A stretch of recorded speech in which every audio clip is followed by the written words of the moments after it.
Kia ora tātou, ko Tireni Ratema tōku ingoa, he uri tēnei no Ngāti Uinuku kōpako Ngāti Hauora, ko Pikirangi te marae, he uri anō tēnei ngō te aroa mātātua tainui waka.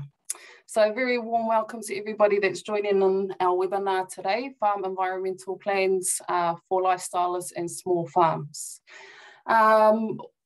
I'm the Regional Coordinator for the Bay of Plenty for New Zealand Landcare Trust. And if you're new to New Zealand Landcare Trust, we are an organisation, an independent charitable trust that was set up in '96, working directly with landowners, community, hapu and iwi, working toward sustainable land and water management.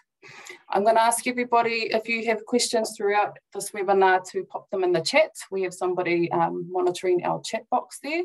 Also, can you pop your name and where you are tuning in from to let us know who's joining in on the webinar today. Without further ado, we're going to kick straight into the presentation. So why are we here? Freshwater farm plans and farm environmental plans are extremely important. Our farmers are facing some challenges with new regulations. One moment, there we go. Farmers are facing some challenges with new regulations around freshwater, climate and biodiversity requirements. Many of the new regulations won't apply to lifestyle blocks and runoffs, etc., less than 20 hectares. And you are not required to have these plans by law. However, we believe that they can be very useful tools for you to have to assist landowners like yourself joining in today, looking after natural values, enhancing the biodiversity, freshwater values of your property. Many areas are starting to form catchment groups by small holders landholders having farm plans and working towards similar goals. We believe this helps farming communities thrive together. So how this is all structured is that it's potentially 2 workshops. The first workshop is the webinar that we have today. And today we're going to cover why it's important to have an FEP, Farm Environmental Plan, and how to create one.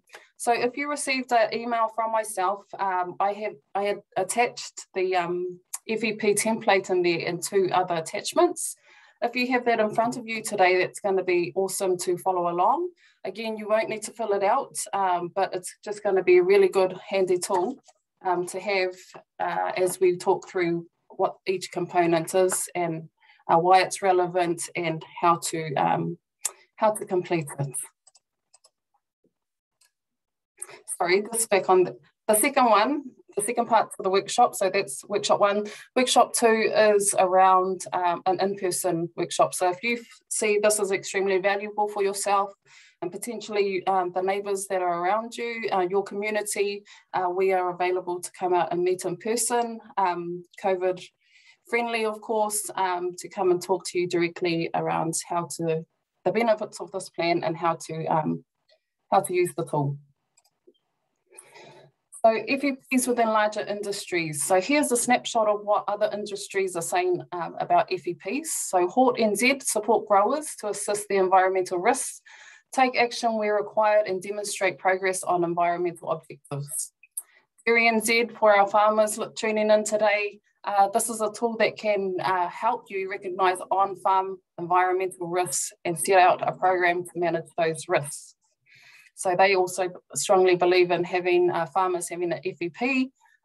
Beef and lamb, New Zealand aimed, so they say FEPs are aimed to ensure the sustainability and the profitability of your business is ensured by protecting the health of your soil, freshwater and biodiversity.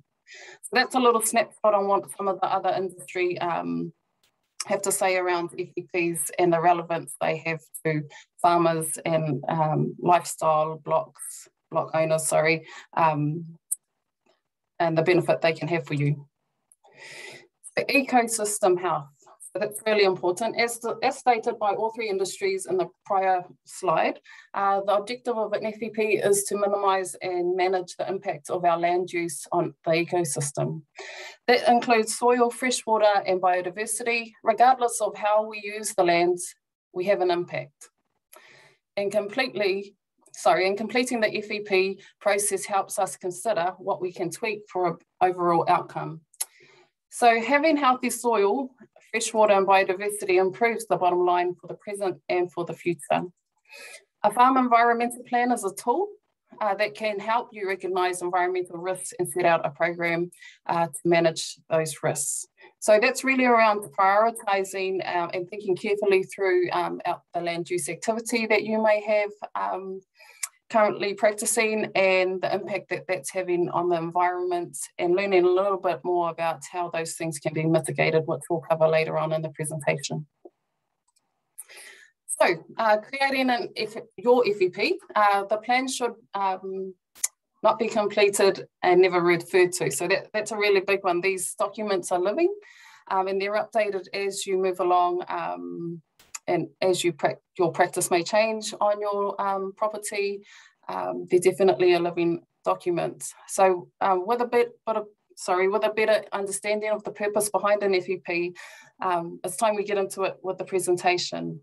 So grab the template if you have it, if you've printed it out that I sent you, and follow along.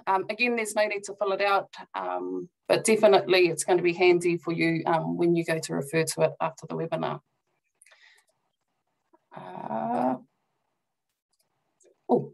First acknowledge, do you already know what you already know and do well? And then secondly, assess what practices, what could be improved on and how. So core details, so right at the top of the template, no document is complete without having some of the obvious details like your name, personal information, the description of your property, the use, assets perhaps, and a bit of relevant history. So all of those things can be included on the, let me click that into the personal information sector of the document. You can also add in some photos and those sorts of things to help describe the nature of your property and what you're currently doing there. And also those things can be changed as things progress during your time. Secondly, a map. So this is really important, and you can access maps if you don't already have one from your regional council. But a map is an essential part of your plan. Mapping can be as complex or as simple as you might like. There's nothing wrong with a hand-drawn map with hand-drawn features over, or hand-drawn features over an aerial map. Conversely, there are also GIS tools. So if you're really technical and tech savvy, there's a few GIS tools around that can help you with that. Or you can pay somebody to do it. So that's another option that's available. Some things on the map might include native vegetation, depending if how things are placed across your property, areas with restoration potential, waterways, wet areas, stock crossings, landways, what else? Areas prone to erosion or pugging, different farm management units, standoff pads for our farmers, cultivated areas, holding pens, what else is there? Septic fields, flood zones, and those sorts of things can all be included on the map. If not already known, the map will be important to marking out critical source areas, which will become an opportunity for improvement between farm systems and the environment. So there's a wee example there on the screen. You can see that the infrastructure across the property has been detailed, and those sorts of things help to understand what's on the property, where they're placed, and the general operation of your area. Secondly, we're going to get into that, so creating some goals. So what your environmental goals for your property are, that's something to have a good think about. goals that can be added now if you already have some in mind, or after the land use and environmental risk assessment. These will help you focus on the action plan. It's always important to have goals. What are your environmental goals for your FEP, and what the action plan is around the steps that you might take to implement your plan. You may like to have at least one goal for each risk. And the GMP, each risk or GMP, be it soil health, biodiversity, waste management, feed management, and those sorts of things. For example, you could state that you want to increase eels in your stream, perhaps. Reduce bank erosion, reduce pugging over the winter. Remember, goals are outcome-based. So those are the things, the tangible things that you want to see, and they are not actions. So when thinking about formulating your goals, think about the things that you want to see at the end, or across your property that mitigate those environmental risks and impact. They are broader, so those goals are broader and may encompass many actions to see through to the goal. So increasing eels is the result you might want, but you may need many actions to achieve that. So, and we're going to cover that later on in the presentation. They keep you focused. So if you start to wonder why you're doing something, you can refer back to your goals. Talk to your neighbours. Are your goals similar? Are there some that you can work on together, such as riparian planting to create a wildlife corridor? So it's always important that once you've established your plan, your goals, you've done the risk assessment and those sorts of things, to then be able to have those conversations with those around you. Because the environment doesn't know fence lines or borders and those sorts of things. And so we can also work collaboratively to make a bigger impact, be more resourceful in any action that we take with regard to implementing your FEP. Recognising the good and assessing the bad. So what are the current land management use practices that you might have? So for the next step, it's important to know what you already do. This way, what you need to do will be highlighted and help you form your actions. By trying to go straight to actions, it is likely you'll miss out on a whole heap of risks. The next series of slides will run through typical land management practices on your template. So there's a bit of an assessment that somebody has done or an example of an assessment and how they rated. Critical source areas. So what are the areas of your land that are prone to surface runoff and can carry nutrients and sediment into waterways? But before then, we will talk a little bit more about CSAs, or critical source areas. And within the realm of ecosystem health, maintaining waterway health is very important. The identification and subsequent mitigation of current source areas, the identification of and subsequent mitigation of critical source areas is integral to developing a thorough FEP. Critical source areas are the sites that are prone to surface runoff and can carry nutrients, bacteria such as E. coli, and sediment into waterways, which is detrimental to the health of that particular body of water. So taking a look at these images, you can see that in the left image there of the slide, we can see all of the water that's gathering up at the bottom of that slope, and I've highlighted that in yellow. So that's a critical source area.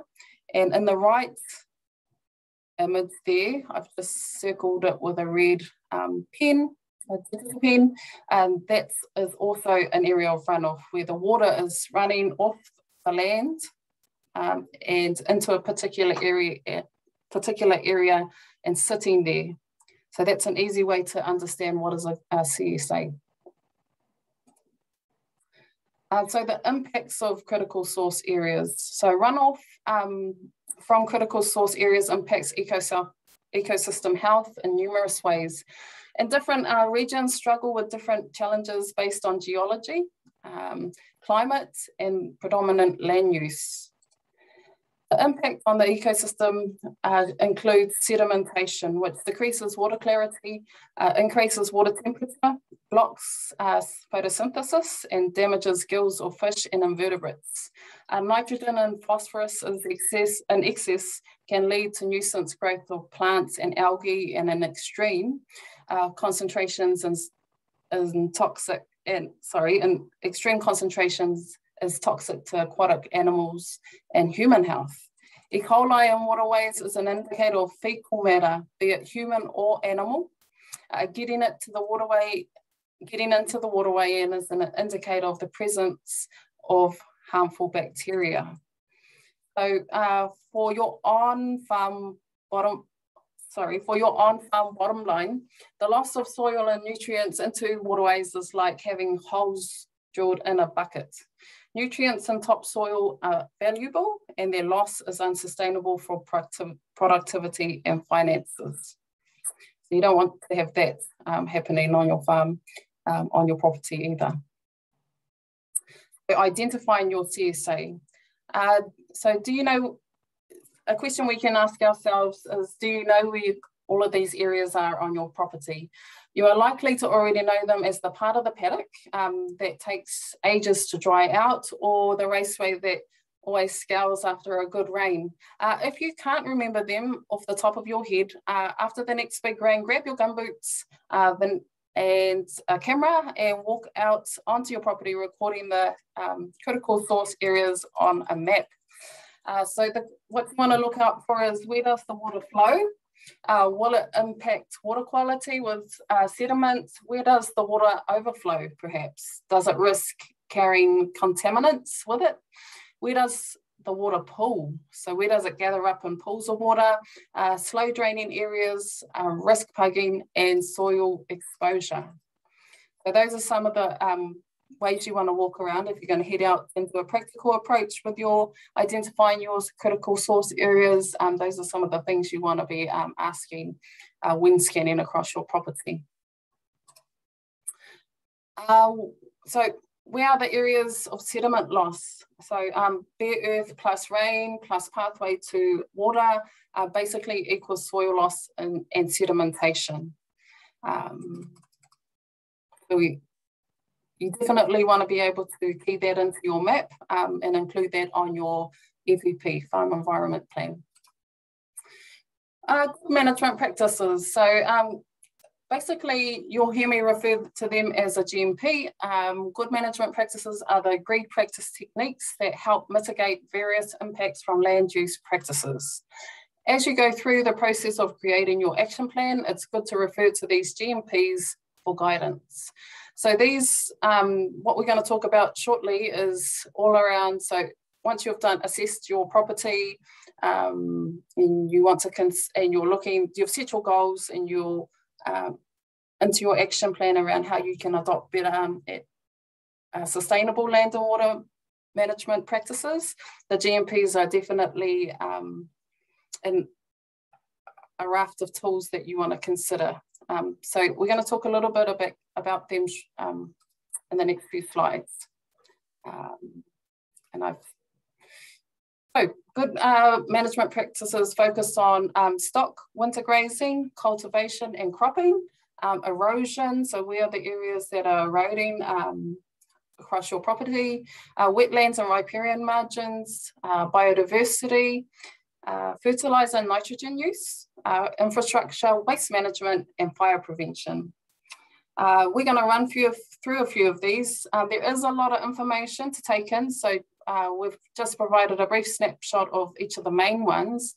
For more information, please refer to the attachment that I've sent to you on the email, and if you didn't receive them, please let me know and we can follow up and have them sent out to you.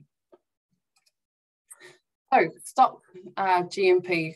All of you with stock that are tuning in today will already be thinking about stock management for production and animal welfare. This GMP is also about applying an environmental lens to stock impacts. Ensure you have the appropriate stocking rates For your property, too many stock result in more pollutants entering waterways, compacted soil, or soil plugging. Fewer well-fed stock can give better returns than underfed stock. Exclude stock at least 3 metres out from the waterways, drains and wetlands. Adapt your grazing regime for the conditions. For example, graze wetter paddocks earlier in the winter to avoid the plugging, and drier paddocks earlier in the summer. So thinking carefully around how the water, I guess, behaves throughout your property, and then being able to graze your stock in a manner that's appropriate. And take the water to the stock, not the stock to the water. So that was another point we wanted to make with that particular practice. Winter grazing GMP. Getting stock through the winter is one of the biggest challenges farmers face, and we know this. The key is to plan your winter grazing before winter and use your knowledge of how the paddocks cope with winter to avoid greatest impact. There are some key strategies you can use, like which direction you strip graze, temporary or permanent fencing, wet areas, back fencing to reduce plugging and planting, catch crops in late winter to take up excess nitrogen. Beef and lamb have provided a great webinar on this, so refer to your template for that link. That's a little bit about winter grazing. Cultivation and cropping. So like winter cropping, cultivation to reduce environmental impact requires a bit of strategy. Paddock selection involves avoiding cropping on steeper paddocks if you can, and cultivating along contours rather than up and down the slope. Sediment runoff or wind erosion is a problem during cultivation or when vegetation cover is too short or sparse. So try to reduce bare earth as much as you can. Healthy soil will reduce sedimentation, so build up organic matter and maintain good soil structure, permeability to reduce runoff. And don't forget to build up the buffers around your waterways. That's also going to help protect that runoff getting in. Hill erosion. As mentioned in the previous slide, the goal is to retain sediment on the land before it gets into the waterway. So for hills, GMPs for erosion prevention means maintaining good cover of pasture and avoiding overgrazing. Try to minimize tracks and go across the slope, keeping tracks gradients low, not steep. Some sediment loss may be inevitable, so add cutoffs, culverts and sediment traps to catch what you can't avoid. And also consider allowing native vegetation or plant trees on erosion-prone land, particularly gullies. Stream erosion. So stock damage to stream banks and vegetation along the stream margin will increase the risk of erosion. Set permanent fencing far enough back to prevent the bank erosion and to allow for changing stream meanders. Options for preventing or reducing stream bank erosion and hard engineering, which means structures such as rock walls or actions such as bank reshaping, using plants to buffer the bank. Do not do hard engineering buffer to the bank. Sorry, do not do hard engineering with such things like buffers along the bank without checking with council. So those sorts of initiatives of you may require you to have a resource consent to do so. Hard engineering can do more harm than good as you are altering the stream flows and forces. So plantings and particularly native plantings are also another a really good option in terms of preventing erosion, stream erosion, but people have also used poplars and willows to hold up the bank, but ensure you avoid invasive species. Wetland and riparian GMP. So first, double check with your streams, where your streams run. So if you're somebody that has a waterway running through your property, this will be particularly interesting to you. Check out where your streams run from and to, and what is their nature when they're at full flow. So this will help you to decide where to place fences and what to plant. It would be such a waste of time and money to place fences where you are likely to have them washed out, or you plant the wrong type of plant in a dry patch or a flood zone. So it's always good to do a little bit of research homework there so that you're not wasting time or resource. Secondly, identify wet areas on your farm. This includes seeps, boggy areas, springs, gullies, and eroding banks. If you graze, then you need to prioritise fencing. Set fences back at least 3 metres, but ideally 5 metres on flat land and 10 metres on slopes. This is a sufficient width to adequately filter sediments from any runoff. You may still need to provide access across the stream, so consider adding culverts or bridges. The goal is to reduce the input of waste directly into the water, as well as minimise stream bed disturbance. Next, plan for the planting. You can start by leaving rank grass, which is a great filter, but without grazing, you'll need to factor in weed control. So ideally plan for planting native species. They provide much better habitat for aquatic and terrestrial animals, and as natives grow, they shade out most weed species. So that's a really big one we want to promote as native plantings on your property. Biodiversity protection and enhancement GMP. You may be lucky enough to have bush blocks or wetlands on your property, and you may want to create these assets from scratch. Natural areas are a precious resource for native insects, birds and plants, and are a fantastic amenity to enjoy. Your first step is to fence these areas off from stock. Stock will graze on seedlings and impeding natural regeneration. So all of the younger native seedlings, I guess, that refers to. They can also impact on the soils and hydrology by pugging and compaction. There's sometimes a place for lightly grazing sheep for weed or fire hazard control, but consider phasing this out with increasing native plantings. Control weeds. That's really important, controlling weeds, but spend time controlling the ones that have the most impact. There's a great app called Seek, so you can check that out in your Play Store on your phone or throughout the website, which helps you identify species from a photo. So that's where you can just take a snapshot of a plant if you're unsure of what it is, and determine what it is and whether it is a pest plant or not. Even small blocks can add biodiversity by having mixed species hedges to provide food sources and wildlife corridors, which encourages that biodiversity. Just remember, wetlands and wetter areas on private lands are subject to council rules. So always seek advice from your local council, regional council, before altering a wetland. Fertiliser use. So fertiliser should not be applied within 5 metres of any waterway or in gullies. Use riparian planting to filter and slow runoff and catch sediments and phosphates. Knowing recommended application rates, so be really sure that what you're going to put on the land is the correct rate, and understand your existing soil requirements. So having a soil test would be really good as a baseline for property owners, landowners, to understand what's happening with the soil.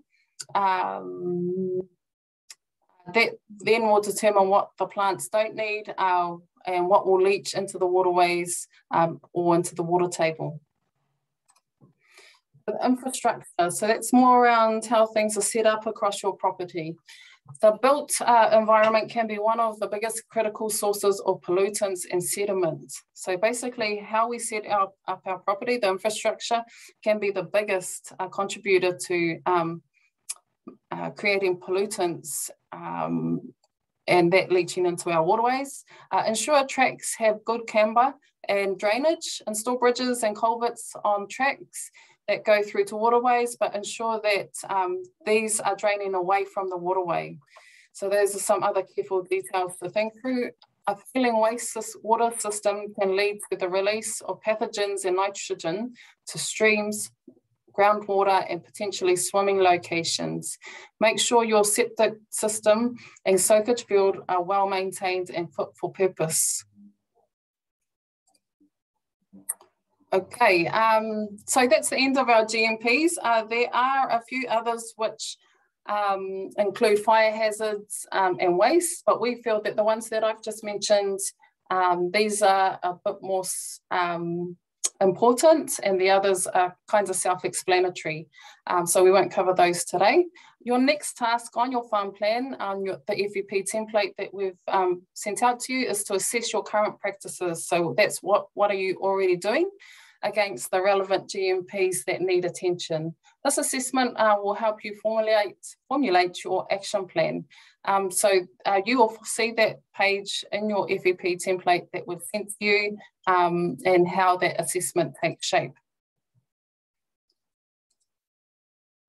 Okay, environmental risk analysis. Once you've assessed what your current practices are and identified the critical source areas, and it may take a bit of daunting, it may be quite a bit daunting actually, and possibly like you've got a whole lot to tackle, so prioritize them.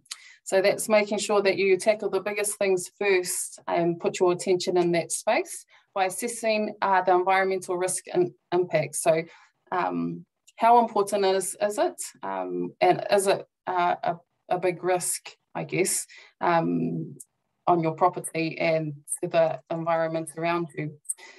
To complete an environmental risk analysis for your various practices and CSAs, there's a bit of a chart there to have a look at.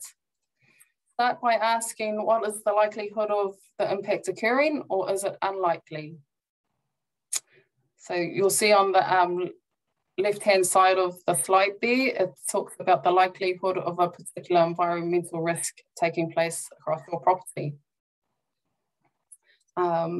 Right there. And secondly, then consider the scale of the impact. So if it does occur, how big an impact is it going to have?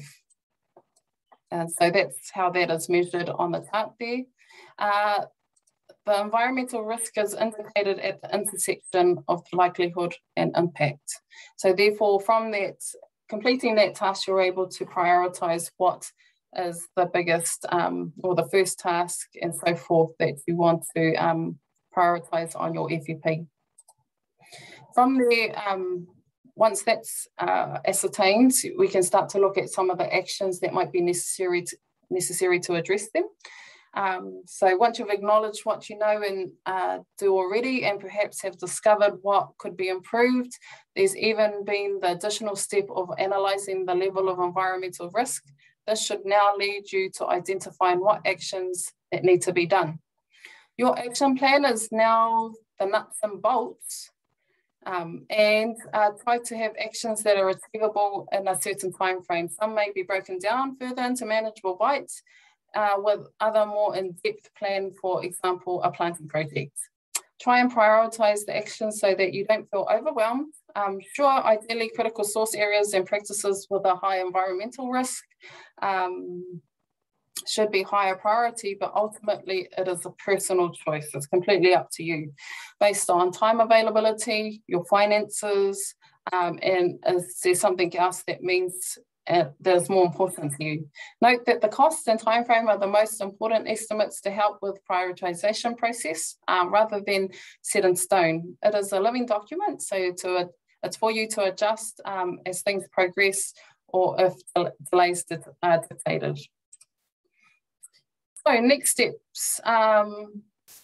Yeah, so next steps are to look at your property through FEPI. So now that we've covered all of that information, you may like to or may offer the opportunity to go out and look at your property with a farm environmental plan approach. Definitely get out, grab your gumboots and identify those critical source areas. Start completing your plan. So you might like to sit down and share with your whānau, your family, others around you in your space, the FEP, and start doing that together perhaps. You may already have this information organised. Definitely start looking at it and considering where you might like to start and put or pull that information together. So follow up. So if you have any questions, please pop them in the chat. I have also sent out on the email our website and my email address. And there is also an opportunity to take up an in-person workshop if that's what you would like. So those are some of the follow-ups that we have to offer. Thank you so much for joining in with our webinar today. I am going to invite other presenters to join me on screen now and address any of the questions that we might have.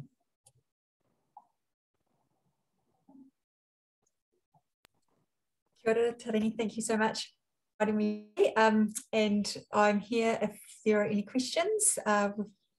Haven't got any at the moment, but yeah, there might be a couple of questions come in. If anyone feels brave enough to ask one, and if you don't feel brave enough to ask one, that's fine too. We can, you can always come to us, can't you?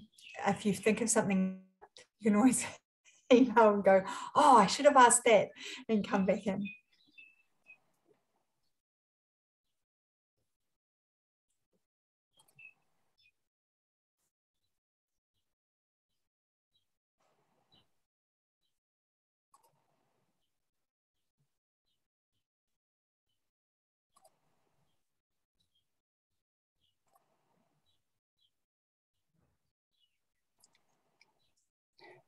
So I can see that it's just our team joining in today.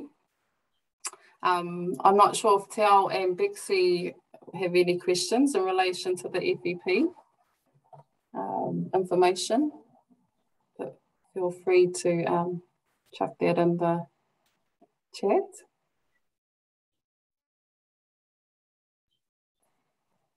Otherwise, in the next few minutes, we might...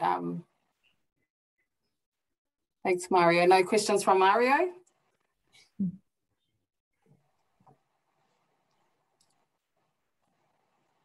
Shall we leave it there then, Tireni? So. And yep. Okay. Yeah.